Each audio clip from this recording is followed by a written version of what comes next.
Hey guys, welcome back to my channel. So ఈ రోజు video topic ఏంటంటే పండక్కి వచ్చే సినిమాలన్ని ట్రైలర్స్ మనం చూసేస్తాం. కొన్ని ట్రైలర్లకి మనం రియాక్షన్ ఇవ్వలేకపోయాం ఫర్ ఆబ్వియస్ రీజన్స్. సో ఇప్పుడు వాటి గురించి మాట్లాడేసుకుందాం. దానికన్నా ముందు రాజాసాబ్ ఆల్రెడీ రిలీజ్ అయిపోయింది, నేను ఇంకా చూడలేదు, రేపు మార్నింగ్ వెళ్తున్నాను. టాక్ మాత్రం యా అనుకుంది అయినట్టు తాకు, బట్ నేనేం మాట్లాడను బికాస్ నేను ఇంకా సినిమా చూడలేదు. సో సినిమా చూడకుండా కామెంట్ చేయడం కరెక్ట్ కాదు. సో నేనేం మాట్లాడట్లేదు, జనాలు ఆడుతున్నాను చెప్తున్నా అంతే. నేను రేపు సినిమా చూసిన తర్వాత ప్రాపర్ గా మాట్లాడుకుందాం. అండ్ సంక్రాంతి రాబోయే సినిమాలన్నీ ఆర్డర్ చేసుకుంటే 12th మన మణిశంకర్ ప్రసాద్ గారు వస్తుంది, 13 భర్త మహాశైలుకి వస్తుంది, 14th మన శర్వానంద్ గారిది అండ్ నవీన్ శెట్టి గారి ఇద్దరు సినిమాలు కూడా వస్తున్నాయి. నవీన్ శెట్టి గారి మార్నింగ్ పడుద్ది, శర్వానంద్ గారి ఈవినింగ్ షో పడుతుంది అని చెప్పేసి చెప్తున్నారు. సో మనం అన్ని కవర్ చేద్దాం, నేను ఫిక్స్ అయ్యా కవర్ చేయాలని చెప్పి. రేపు రాజాసాబ్తో మాట్లాడతా, ఆ తర్వాత వరుసగా అన్ని సినిమాలు చూసుకుంటూ వెళ్దాం. సో ట్రైలర్స్ విషయానికి వస్తే రాజాసాబ్ నాకు ఓప్ పెంచింది, బట్ టాప్ తేడా వచ్చింది, అది పక్కన పెట్టేస్తే మణిశంకర ప్రసాద్ గారి ట్రైలర్ చాలా యావరేజ్ గా ఉండింది. ట్రైలర్ చూసిన తర్వాత నాకు హోప్ రాలేదు సినిమా మీద. అనిల్ రావుపూడి గారు ఏదో చేస్తున్నారు, అండ్ ముఖ్యంగా చిరంజీవి గారు అండ్ వెంకటేష్ గారు కలిసి నా సాంగ్ చూసిన తర్వాత what the hell is happening, Chiranjeevi గారు డాన్స్ ఏంటి ఎలా ఉంది, చిరంజీవి గారితో డాన్స్ ఏంటి ఎలా చేయించావు నువ్వు అంటే ఫీలింగ్ లో ఉండే నేను. కానీ ప్రీ రిలీజ్ ఈవెంట్ లో హుక్ స్టెప్ అని ఒక సాంగ్ దింపాడు భయ్యా, డ్రగ్ ఎక్కేసింది నాకు అది. చిరంజీవి గారు ఆ లుక్, ఆ స్వాగ్, ఆ డ్రెస్సింగ్, ఆ డాన్స్ చూస్తుంటే పిచ్చెక్కిపోయింది నాకు.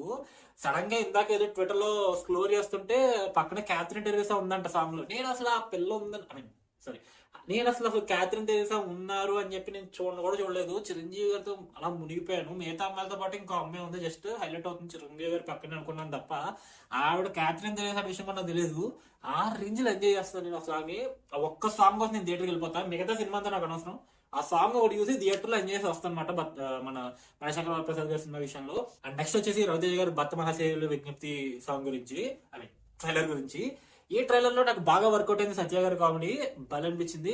సునీల్ గారి ఏదో ట్రై చేస్తున్నారు, బట్ అంత అనిపించలేదు నాకు యాక్చువల్లీ సునీల్ గారి కామెడీ ఇందులో. బట్ వినో కిషోర్ తిరుమల గారు అండ్ హౌ వండర్ఫుల్ ఈజ్, ఆయన రైటింగ్ చాలా బాగుంటుంది, ఆయన కామెడీ బాగా వర్కౌట్ అవుతుంది. చిత్రలహరి ఆల్రెడీ ఏ రేంజ్ హిట్ అని మనం అందరూ చూసాం కదా. సో దాని తర్వాత మధ్యలో సినిమా వచ్చిందిలేండి, బట్ కొన్ని వర్కౌట్ అవ్వవు, మనం ఏం చేయలేం. బట్ ఈ సినిమా మీద నాకు హోప్ ఉంది. రవితేజ గారు ఇప్పటి వరకు మాస్ చేసి చేసి వచ్చి ఫ్యామిలీ డాక్టర్ సజెషన్ తో ఫ్యామిలీస్ దగ్గరికి వచ్చారని చెప్పి చెప్తున్నారు. సో బాగుంటుందని కోరుకుంటున్నాను, ఎంటర్టైనింగ్ ఉంటే అదే చాలు. అండ్ నెక్స్ట్ నవీన్ శెట్టి గారి సినిమా. ఈ సినిమా మీద నాకు ఫుల్ హైప్ ఉంది భయ్య, ఫుల్ హైపే కాదు కాన్ఫిడెన్స్ కూడా ఉంది. ఖచ్చితంగా నవీన్ శెట్టి గారు అయితే సినిమాతో కొట్టేస్తారు హిట్. పండగ ఎంటర్టైనర్ సినిమా, డౌట్ లేదు అందులో మాత్రం. నేనైతే థియేటర్ లో వెళ్ళి కూర్చుంటా, ఫస్ట్ షో ఏదో ఉంటే అది వెళ్ళి కూర్చుంటా. 14th నాకు సెలవు, సో వెళ్ళిపోతా చూస్తా. అండ్ ఆ తర్వాత శర్వానంద్ గారి సినిమా. ఈ సినిమా కూడా కొంచెం భర్త మహాశయులకు విజ్ఞప్తి టైప్ లోనే ఉంది. బట్ భర్త మహాశయులకు విజ్ఞప్తి స్టోరీలో ఏంట్రా అంటే ఆల్రెడీ వైఫ్ ఉండి తర్వాత ఇంకో అమ్మాయి ఎంటర్ అవుతే, ఇక్కడ పెళ్ళి అవ్వబోతున్న వాళ్ళ లైఫ్ లోకి ఎక్స్ లవర్ ఎంటర్ అవుతుంది అనమాట. So which is really good. నాకు అది బాగా అనిపించింది. చూడాలి ఏంటి ఈ 4 సినిమాలు ఎలా ఉండబోతున్నాయి ఏంటి అని చెప్పి. దీంతో పాటు జననాయకన్ సినిమా ఎప్పుడు రిలీజ్ అవుతుంది ఏంటి అనేది మనకు తెలీదు. వాళ్ళు 12th అంటున్నారు, మరి ఆ రోజు రిలీజ్ అవుద్దా లేదా అనేది నాకు తెలియదు. బట్ సినిమా చెప్తున్నాగా simple Bhagavanth Kesari cinema first half ని, సెకండ్ హాఫ్ లో విలన్ ట్రాక్ ని పెంచి కొంచెం తమిళ్ పాలిటిక్స్ యాడ్ చేసి ఫినిష్ అయిపోయింది సినిమా అని చెప్పి చూపించి వస్తారు మనకి. నేను అదే అర్థమవుతుంది. ఆల్మోస్ట్ 70% భగవత్ కేసు ఉంటుంది, 30% తమిళ్ పాలిటిక్స్ ఉంటాయి. ఫోకస్ ఎక్కువ అవే.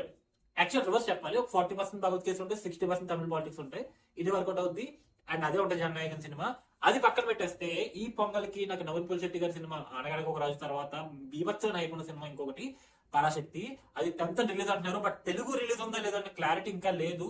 వస్తే మాత్రం డెఫినెట్ అది కూడా చూద్దాం. బికాజ్ ఆ సినిమా ఎందుకు హైప్ అంటే ఎస్కే గారు ట్రాక్ రికార్డ్ చూసుకోండి, మంచి మంచి సినిమాలు చేస్తారు. అఫ్కోర్స్ అప్పుడప్పుడు మద్రాసి లాంటి రోడ్లు పడతా ఉంటాయి, బట్ స్టిల్ అసలు రెమో కానివ్వండి ఆర్ మావీరన్ కానివ్వండి, ఇలాంటి మంచి మంచి సినిమాలు ఇచ్చారు ఆయన.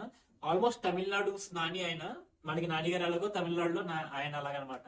సో మంచి ఖచ్చితంగా అప్పుడప్పుడు కొన్ని హిట్ 3లు లాంటి రాడ్లు పడ్డ మంచి సినిమాలు తీసుకొని వస్తారు వాళ్ళిద్దరూ కూడా. So hoping Parashakti going to bit. And ఇదెందుకు ఖచ్చితంగా బాగుంటది మోస్ట్ హైప్ అంటే ద డైరెక్టర్ సుధా కొంగర. మనకి గురు అండ్ ఆకాశం నిహాదురు అలాంటి సినిమాలు ఇచ్చిన డైరెక్టర్ ఆవిడ.